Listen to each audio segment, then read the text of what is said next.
Welcome to the Beyond Capital podcast. In our purpose-driven world, leadership is increasingly crucial. Now more than ever, stakeholders are demanding the integration of social values and causes in everything from shoes to soap to investments. We are bringing you the stories of leaders that are marrying profit with purpose. I'm Eva Yazari, CEO of Beyond Capital.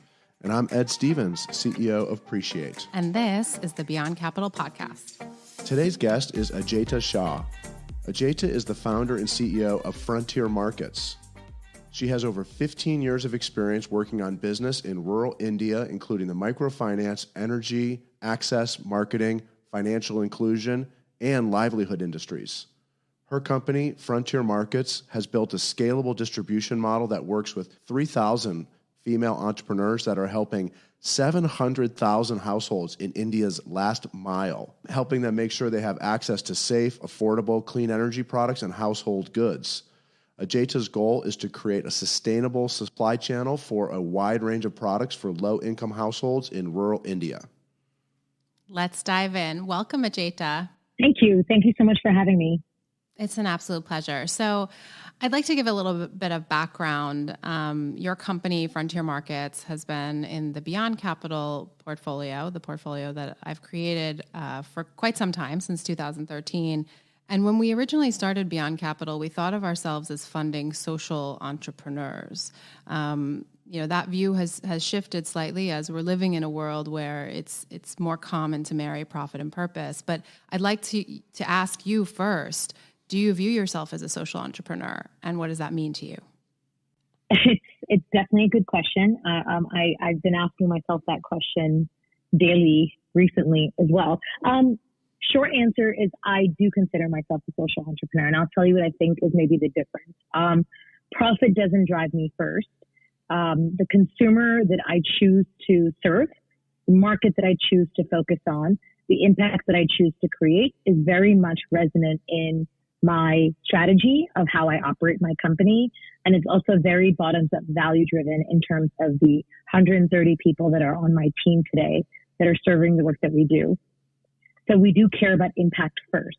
With that said, I think that the definition of social entrepreneur maybe has been tweaked or changed or maybe looked at differently in the last couple of years since I started. I feel that earlier social entrepreneur as a definition was impact only and maybe profit, and eventual profit if maybe profit. Whereas I strongly feel that as a social entrepreneur, profit is inevitable if I serve my customer correctly because I'm choosing a market that is really big and should be looked at with a profit lens. So I care about impact. I care about the people I serve, but at the same time, I also very much care about the returns that I give to my investors. So that maybe makes me slightly different from a social entrepreneur in its traditional definition, but still very much a social entrepreneur on an impact perspective and probably a better entrepreneur than some of the trends that we're seeing now about impact and profit, recognizing that intentionality is probably the thing that makes us different from others in the space. Thinking a little bit more about the customer that you choose to serve, Frontier Markets operates in what is commonly referred to as the last mile, and that's mostly rural areas in all over the world, even including developing countries and the U.S. that are not reached by traditional distribution channels for basic goods and services. In setting up the distribution networks that you have, what is the problem that you're trying to solve? Sure. And I appreciate the differentiation between last mile because I do agree with you. I think it's become a trend.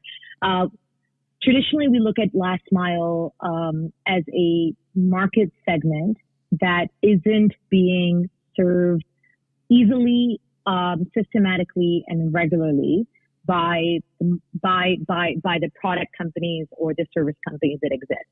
So in the context of many, many organizations that claim to be in the last mile, that could be a tier 4 town, it could be an urban city, and it could just mean by definition that they're serving still quite well-to-do people, but not necessarily as consistently or as regularly as they would if it was a tier 1 city. Frontier Markets has a very different definition of last mile. We literally are geographically reaching the absolute last person that exists in a rural village who has probably no access to proper roads, proper infrastructure, or even proper access to regular services.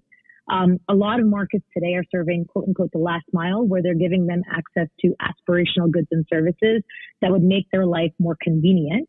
Whereas when we define the last mile customer, we're talking about rural agri families who are in still a certain level of destitute or poverty. They're definitely not someone who's earning wealth. And they're people that are living in communities where they don't have access to basic needs, not 24/7 electricity, not access to regular internet, definitely not access to digital solutions, not getting access to Amazon delivery. And so ultimately, these are people that are kind of being ignored in the larger spectrum of a population, which is daunting because as you think about India's population where we operate, that's still almost 68% of the overall population, or about 651 million people as our market segment. So help me out here. Walk me through what Frontier Markets does. Do you operate stores? What kind of products do you sell? What is the concept for the business? One major ethos of perspective.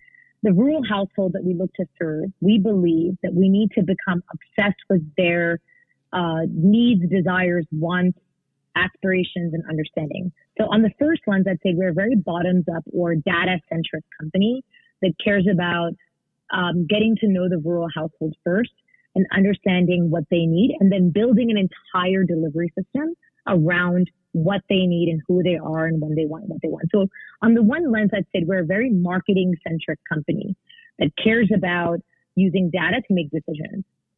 Secondly, I would say that we're a local distribution company. So what we've done is we've literally invested in physical brick and mortar service centers that are managing an area of about 150 households, or about 30,000 households in one area, where our goal has been to ensure that we're getting physical products. These could be energy appliances, these could be smartphones, these could be household appliances, that they're getting physically delivered to the doorstep of where these rural households live, which is typically around 30 kilometers away, and making sure that we have the right infrastructure of physical people to support that.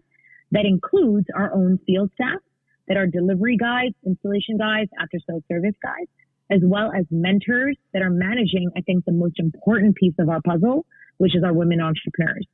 These are women entrepreneurs that we invest in that are locally from the villages where our customers live. So giving you a very simple example, one village has 150 households. That's about 600 to 700 customers. There will be a woman who's been trained by us to physically market, sell, deliver, and service, and be there as a center of facilitation for that customer base. That's what we call our offline setup. So is it? Sorry, one last piece to this is the tech, if that's okay. Sure. All of this then gets operated through a technology platform, which is an e-commerce platform that has been created by Frontier Markets for these rural women to drive. So rural India is funny that way. You need offline hand-holding engagement, but also to make this efficient and scalable, technology is there as well. So we call it an offline-online platform for the last mile. So no physical shops, but service centers and women that reach the doorstep. So is it like a multi-level, or are these individual women your employees? These individual women are not our employees. These are multi-level women entrepreneurs. But with that said, they're not typical agents. So they don't just sell independently and make money like a Mary Kay or an Avon model. These are women that are actually getting part-time hired by Frontier Markets as service providers. So they're earning commission on products that they sell, as well as getting a service commission for the work that they do. Because we recognize data collection, marketing, and consumer partnership is also work that deserves to be paid for. Got it. I'm sure you have some really cool motorcycles too, but we'll get into that in a maybe subsequent interview. Just to deliver the goods, right? To get out there, you must have all kinds of vehicles. Our field staff, that is our service center, it physically would be located in a place where even a small motorcycle with a interesting storage vehicle could be used to deliver. The key here is not having a lot of vehicles. It's actually just making sure you're able to use data, timing, and rules to deliver. So imagine a rural woman placing an order on behalf of one of her customers, logging it in on her e-commerce platform, that information immediately getting delivered to our branch, and actually then triggering one of our delivery guys to come down on his bike to go and deliver the product to that woman entrepreneur who can then doorstep deliver that product to the end customer. So it's about timing and mapping. And yes, some vehicles, but not many. Recording this podcast from Dallas, I think it can be a little bit hard to imagine the impact of some of the products that you sell. Can you walk us through who benefits from your work? How do the renewable energy products and other household goods improve their lives? Sure. And I was actually going to bring this up. I was going to say that what I'm really proud of when it comes to Frontier Markets as a company is that we're a very values-driven company that focuses on the bottom. Our first level and measure of impact comes from our belief that the rural household deserves to be treated with dignity. So for us, the impact that we create drives on ensuring that the right products and services are delivered to rural consumers that matter the most. The impact that we measure is focused around how the products either create livelihoods, help rural households spend money on better solutions or save money, on safety and on aspiration. And that's really about then looking at the segments of products that we have. So just to give one example, energy access has been one of our core areas of focus because in rural India today, there isn't 24/7 access to regular electricity, let alone outdoor electricity. One of our top selling products is a very basic but required solar torch. This is a torch that has been used by farmers to protect themselves and their families against animals that they otherwise see on a regular basis that leads to a lot of health disasters. I can't tell you how many times I've had mothers thank us by introducing a reliable solar powered torch that helps their child not get bitten by snakes as they're going to the bathroom at night. So there's a lot of other elements as we start thinking about designing this. Some other products that we've introduced that we're very proud of most recently has been getting smartphones with internet connectivity to the last mile customer. 90% of our customers today are using smartphones, not just to talk to people, but they're using it now to conduct business decisions, collect data, and actually be able to do cash transactions. So wallet systems and payments have become a really big part of what Frontier Markets does. And then we have home appliances that, don't sound as exciting as productivity, but when you save a woman literally 5 hours in her day because she's not just chopping and grinding because you've been able to give her a better solution that's reliable, she uses her saved time to do other income generating opportunities or, shocking to the world, rest and actually take a minute to spend time with their children. So we start really looking at impact metrics in a very different level of seeing how are we creating a better life, an easier life, or a safer life for the rural households that we want to serve the most. Yeah, and the tagline of your company is Saral Jivan, which means easy life. And I think, easy life. Yeah, I think it's something that unifies us all. I mean, when I was visiting your business in October, it really stood out to me that we're all looking for an easy life. Turning a little bit to your product mix, I know you've created your own products as well as sourcing them from other manufacturers. Tell us a little bit more about what drove that decision. Sure. When we first started the company, we were very clear that we wanted to create a marriage between introducing a solution that could be low-hanging and easy to understand and directly address a challenge that a rural household is facing, while at the same time building a brand of trust.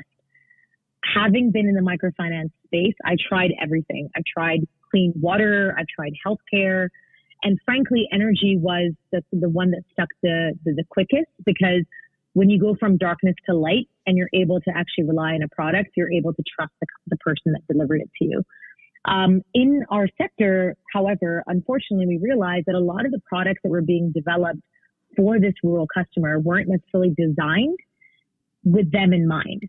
So they weren't priced the right way, they weren't durable the right way, they weren't actually solving the problem directly.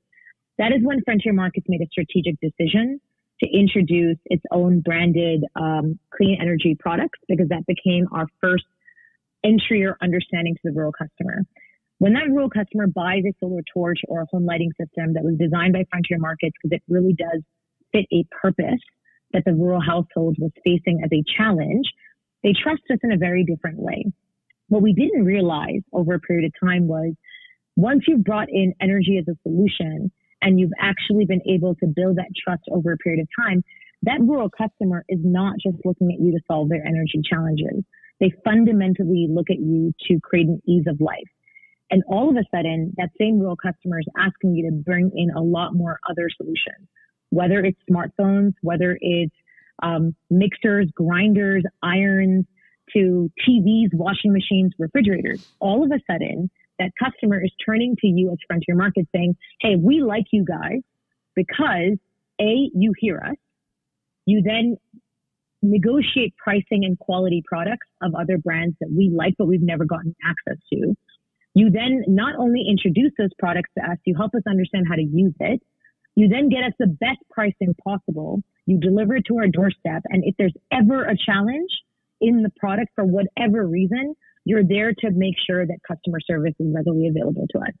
And that's what actually opened Frontier Markets' ability to introduce Samsung, Philips, Kohler, and other branded product company solutions, because they were creating great quality products in these categories. Their challenge was they were not being able to deliver to last mile effectively well. And that's where Frontier Markets became a bridge or a platform for other product companies in multiple different areas, including home appliances, productivity, and water. For all those listeners who have never been to India or England, a torch is a flashlight. Yes. Which could just be a little bit confusing for some people who might just think this is somehow turning the sun's rays into a flame that little kids are taking out in the middle of the night to ward off the snakes with. That's not what we're talking about. It's a flashlight that is powered by the sun. I think that tells you how many years I've been living in India versus in America. Yeah, but that's funny. Yeah. Cool stuff, though. Just sticking in the rural household, and then I'd like to zoom out a little bit. You have employed over 3,000 women, and they've generated $3 million in income, which is incredible for a population that typically lives around $4 or $5 a day. What I also love is that in addition to integrating them in your business model, you have helped to challenge some social norms. These women's seat at the table has grown, and they're supporting their families in ways that they weren't previously. Did you envision this change in dynamics when you started engaging rural women to be your sales force? It's a great question, Eva. To be honest with you, no. When I first met rural women in India, and again, to give the audience the context, right? Northern India, where we operate, is much more conservative.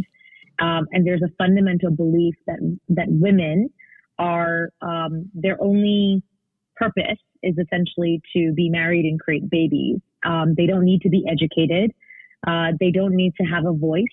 And fundamentally, they're supposed to be creating a family dynamic, which is not bad. It's just not linking. You would never link that to like a proper Salesforce business model. And so when Frontier Markets first started, we actually didn't see a role for women at all. We thought, you're going to partner with rural farmers and you're going to reach rural families. Therefore, you should be working with men who are sitting in these shops, and that's where the customer will come to buy the products that we're trying to introduce. It was only in 2015 that we learned that while the customers were men, were buying the products because they had traditionally the money in their pockets, it was actually the women that were using those solutions. In fact, 70% of, at that time, 500,000 customers, 70% of our users were women. What we learned was that when women saw a solution, because they were the center of the challenge, let's be clear, women were always the ones that were dealing with all the challenges that came with electricity access first, because they worried about their kids, they worried about their husbands, they worried about themselves. They were the fastest to understand why solar would be a good replacement for their day-to-day challenges. Now, to incorporate that as a strategy took us quite some time. We didn't we didn't know that women would be able to embrace marketing, sales, and after-sales service the way they have. What we've learned is that, one, we underestimated the role of women very significantly. Our women today are the best to gather insights, build trust. They can enter into any doorstep, any household, and have a proper conversation. They are hungry to earn income because these are the same women that were married at the age of 14. And at 30, by the time they come to us, they already have 5 kids, and they really want to participate in the economy in a way that they've not been denied. All they're asking for are skills. They're asking for access to cell phones. They're asking for access to information, and they drive it in a very amazing way. The most powerful part of this entire story for me, and even you touched on this slightly, is that not only are they earning a lot more income and building a business opportunity for frontier markets, but when they earn income, everything changes, because these women are not just spending money on themselves, but they're helping their daughters, get access to private education. They're helping communities adopt better solutions, and they're creating leaders all around them. So you're seeing exponential levels of impact that get created that I think, honestly, reflecting on this, we underestimated what that would be. Now that we know it, I mean, it's the core of what we do, and we see an incredible opportunity for the future of really scaling that investing in women is smart business. And the key to that profit and impact combination that we are looking to seek to achieve.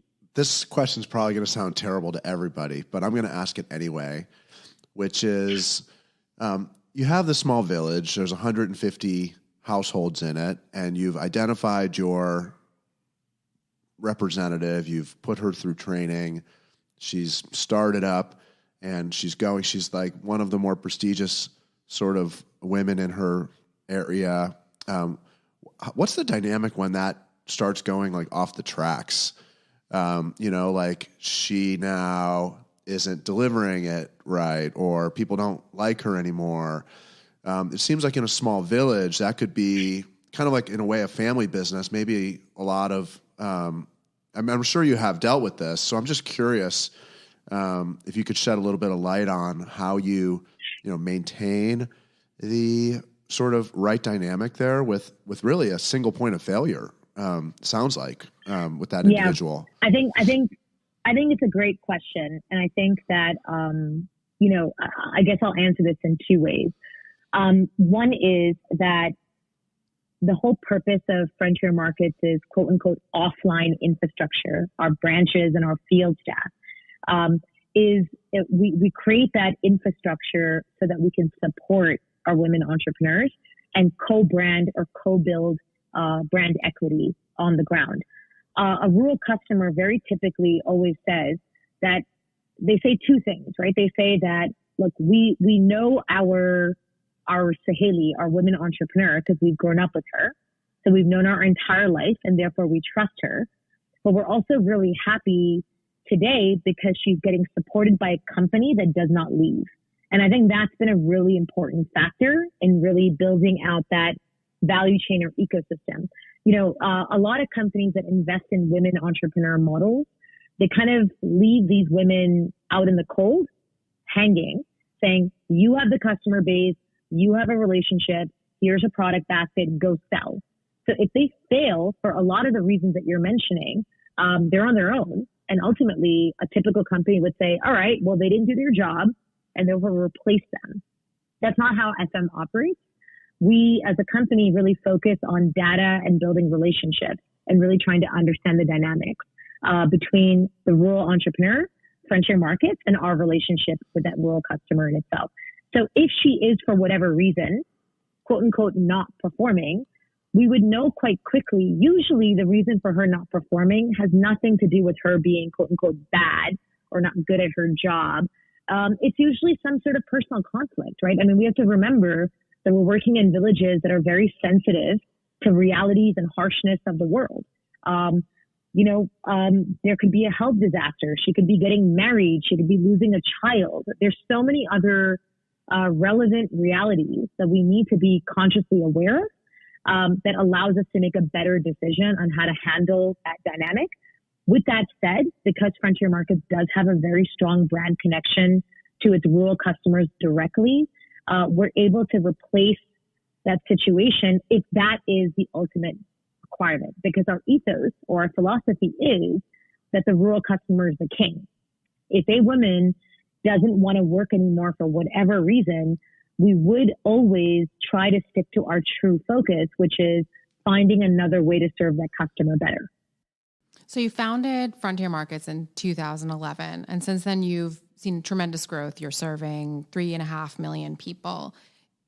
As you grew, did you ever feel like there was a trade-off between social impact and financial performance of your company? So clearly, Eva, you're asking easy questions today, right? We always do. Always do, right? A few times, in fact, in the journey, and I think this is maybe where the challenge comes when you go from being a startup to suddenly growing. So, I think there's two very specific moments that I'd love to share with the audience. In 2016, going towards 2017, the Indian government announced that there were certain, cash value money that was no longer going to be valid. And they were going to get rid of that 100 rupee, 500 rupee note, and they were going to try to make India more digital. Now, that sounded wonderful in a larger scheme of things, but in the rural context, what that basically meant was the average farmer, the average rural household that was used to this specific kind of cash could no longer use the cash. It was no longer existent. That created disasters left and right because people didn't know how to access other alternatives of money. Now, on a social perspective, there was a lot of leaning in terms of people wanting us to solve their problems, and we were trying to figure out a way to make it happen. On a business perspective, right around this time, it was also agri season, and farmers wanted to buy torches, or now that I've known the terminology, flashlights. That's right. Farmers wanted to buy flashlights, and Frontier Markets had the flashlights they wanted. In fact, 40,000 farmers were demanding these flashlights. Now remember, they did not have real cash available to them anymore. So what should Frontier Markets do? On a business perspective, if Frontier Markets sells 40,000 flashlights to farmers where we have no idea whether we'll ever get paid, we're making a business disaster choice, right? You could be literally starting a new financial year with over $500,000 of debt outstanding. On a social perspective, you've made a commitment to serve this rural community no matter what happens, because you fundamentally believe in easing their life. And I think this is the kind of conflict that every social entrepreneur faces. Luckily, I had a board that existed with you, Eva, and we had a debate about this, and we had to try to understand what was more important.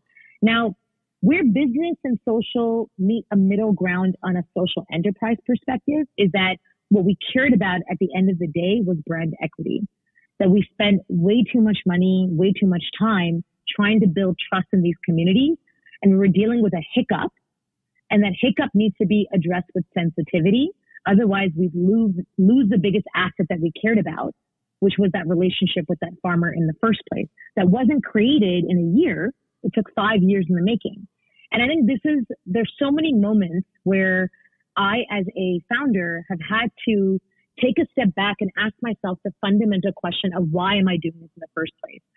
And somehow social impact and business blend for me. They blend because on a fundamental level, customer satisfaction impact, brand equity and long-term gains and impact all for me coincide with the same lens, which is why I'm no longer confused, but it's also because I've had investors like yourself that have been there to help me kind of think this through without making maybe a quick or wrong decision of what we're trying to build in the first place.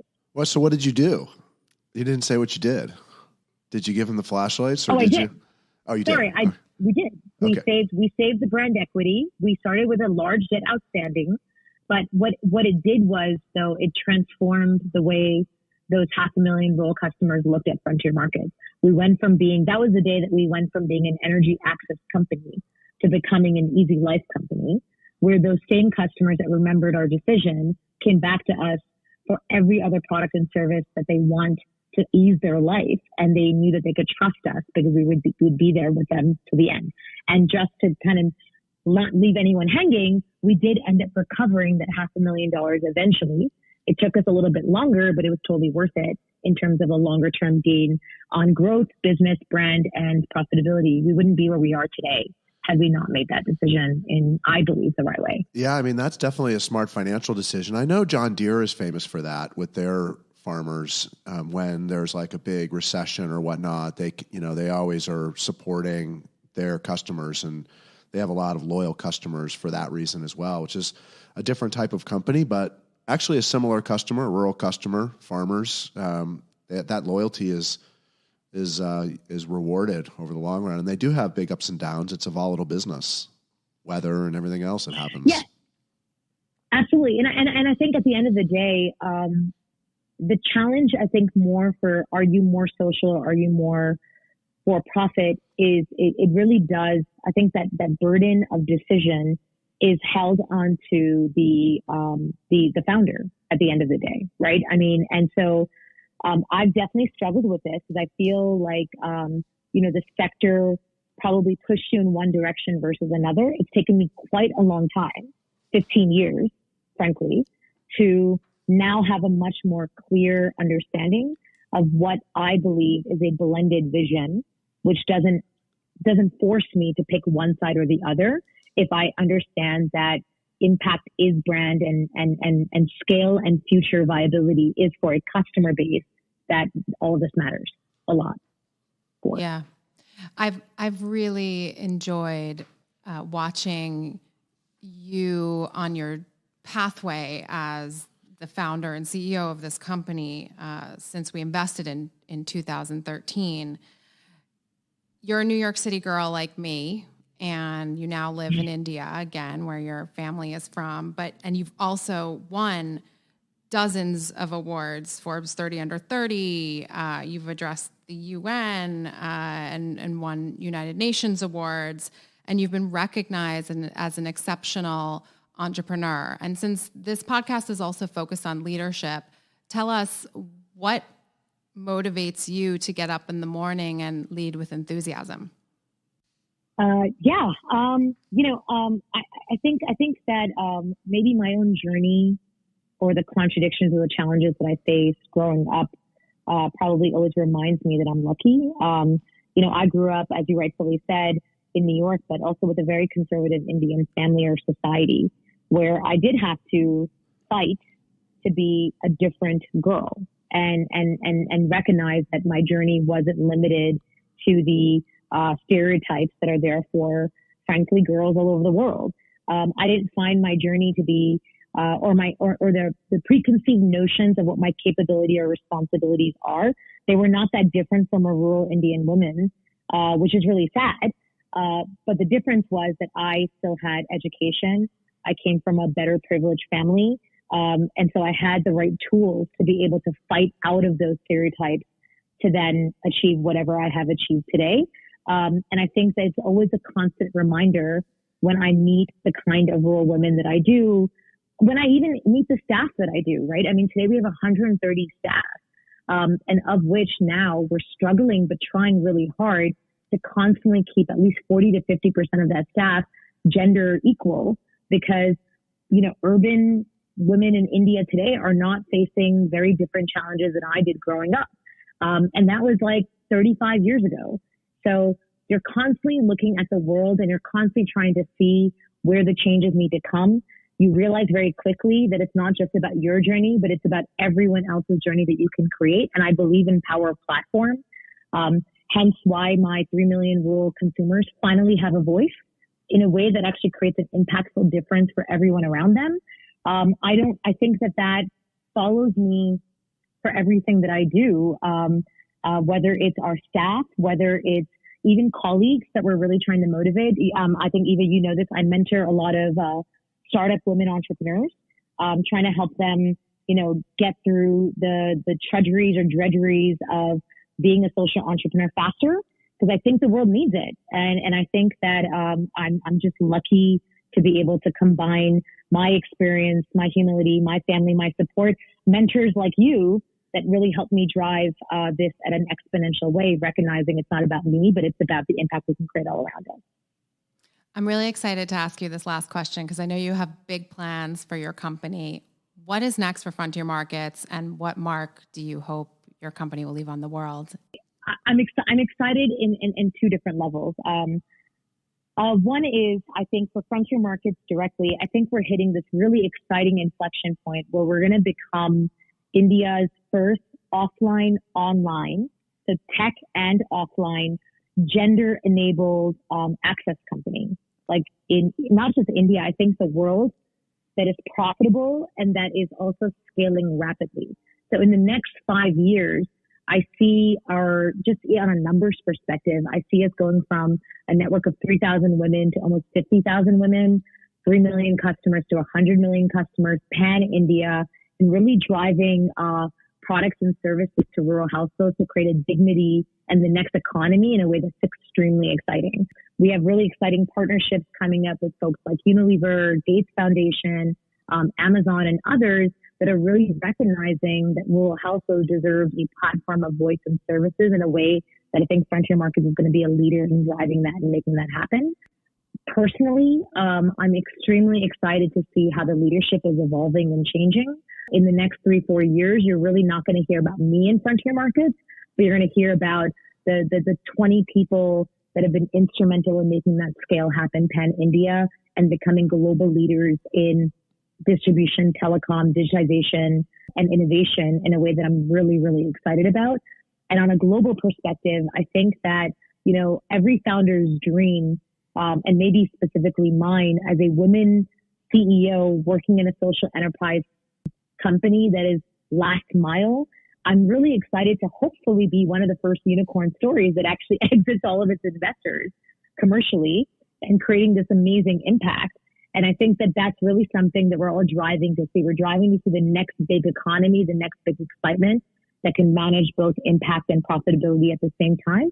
And I'm really hopeful that I think myself, Frontier Markets, and the team will become that story or that example that can take the scale. We have a foundation in the U.S. that you know about, Eva, that has always hoped for that the learnings that came from Frontier Markets in India could be replicated globally and inspire other organizations to repeat models that can work. So through the foundation, we've actually lined up our next 10 countries and 10 organizations that we're hoping to work with very closely to create replicable, scalable models that come from Frontier Markets as an inspiration in the next coming years. So there's a lot of exciting stuff to happen. And I think it's really exciting to see the roles that our mentors, our investors will play, not just in making that happen at Frontier Markets or for myself, but also, I think, globally to become leaders in that same way. That's really exciting. Absolutely. Thank you, Ajaita. It's been a pleasure to have you as always. And congratulations on everything. That's all I can always say to you. No, thank you so much. And like I said, I mean, I really appreciate the opportunity. I'll just close this on with one note. I think, Eva, for me, Beyond Capital Fund has been around since the earlier days. And I think, one thing that I always like touching upon is that whatever has been achieved by Frontier Markets or by me personally or by the sector, it really does take partnerships like Beyond Capital Fund to make that happen. So super appreciative of your approach to not just money, but also resources and guidance and advisory. It really has allowed us to achieve what we have to this date. And I'm pretty confident that it's going to help scale the learnings even further going forward. So thank you so much for your leadership as well. Thank you. Aw. Have a great day. I know we know you have some business meetings. Yes. Thank you so much. Take care. Bye. Thanks. Bye. Bye. Once again, it's clear that a business leader with good intentions can create an impressive social, environmental, and ethical impact. There is always a way to put meaning behind the mission of a company, and we can all make a difference.